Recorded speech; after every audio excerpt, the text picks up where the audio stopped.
Hello, everybody. This is Steve Yoder. Welcome to week 9 in Legal Studies 246, the legal environment of business, here in the summer of 2018 at the UAB Collat School of Business.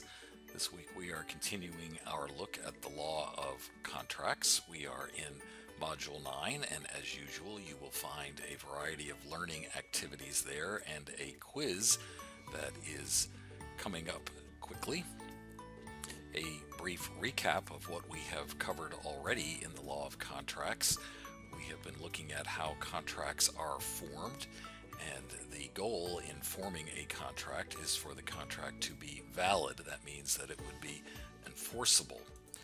We have used a checklist so far, and I think this is an example of a checklist that you might use in your life if you were an accountant or a lawyer in particular, and keep it handy when a client comes and says, do I have to live up to this contract, or does the other side have to live up to the contract?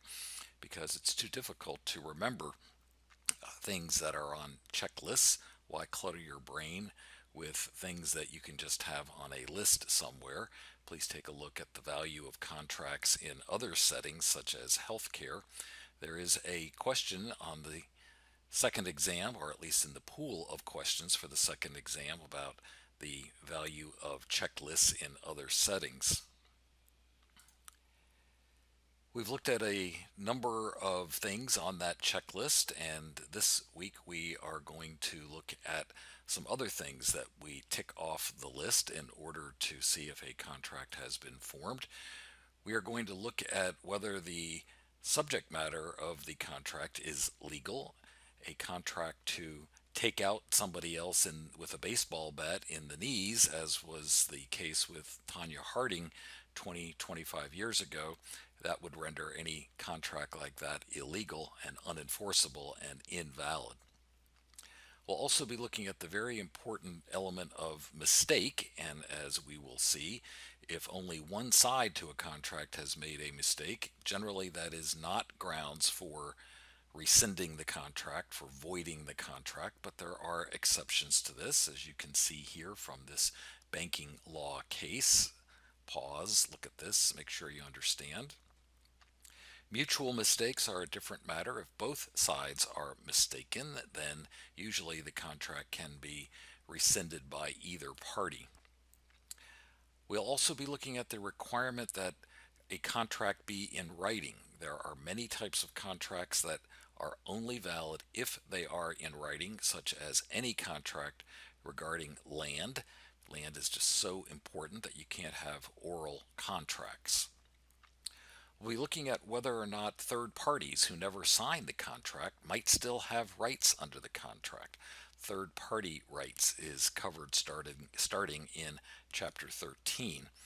We'll be looking at whether, as an example of a third party getting rights to a contract, one party to the contract attempts to assign his or her rights to somebody else. Sometimes that works, sometimes it doesn't. There is an example here of a bank that attempted, in making a student loan, to assign its rights to another bank, and they didn't do it properly, and the student got out of his or her obligation to repay the second bank. I highly doubt that's going to happen to you and your student loans, but there's a good example. Once a contract is formed, then it has to be performed, and we'll be looking at what it takes to perform a contract. The goal in any contract, once it's been formed, is to have it be discharged. That is, to be completely done and accomplished and fulfilled. Discharge is a good thing. Believe it or not, Donald Trump also gets involved in the law of contracts. You can Google this. Donald Trump has a reputation, or had a reputation when he was in the real estate business, of not fulfilling his contract obligations, such as a contract obligation to pay a painter for one of his hotels. This is an example of a painter who sued under the contract and said, I should be paid in full, and that was a successful argument for that painter. If you are suffering because the other side has not lived up to his side of the contract, then you might be entitled to damages. The usual measure, as we will see, is putting you in the place that you would have been in if the breach had not taken place. That's known as compensatory damages. Sometimes, though, money is not sufficient, and what a party who has experienced a breach by the other side wants is for the other side to do something other than pay money, or to stop doing something, and that request would be called a request for an equitable remedy. Here is an actual question from the question pool for the second exam.